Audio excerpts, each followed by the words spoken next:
I made a huge mistake on these table legs. This was my first time making table legs, and I decided to use Douglas fir, which isn't really a popular wood because it's soft and kind of ugly. But I chose it because if I made any mistakes, I wouldn't waste good material. I started by cutting the boards down to the thickness for the legs, and then marked the pieces to the lengths needed. After I cut the lengths, I put the board through a planer to remove any defects on the wood surface. I wanted to use joinery to connect the table legs, so that's why I'm changing my blade to a thicker one.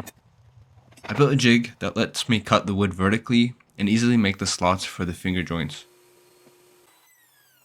After all the finger joints were cut, it was time for the glue up. This was actually a pretty stressful process because of all the little details to look out for, like making sure all joints are matched correctly, being clamped tightly, and leaving no gaps, which I actually had a problem with here because my clamps are a bit short and caused uneven pressure, but I was able to fix it by just adding a block in between. Once the glue dried, I cleaned up the edges and started on the finish. My idea for this table was to have a bright wood top with black legs, so I tried to make that look by burning them.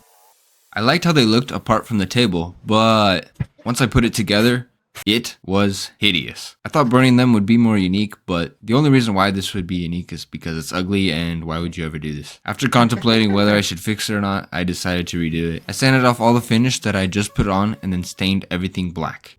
I instantly knew this would look better after my first brush stroke. Once the finish coat dried out, I put the table together and I was so happy that I took the risk of redoing it. It now looks exactly how I first envisioned it, and I'm actually proud to show you guys.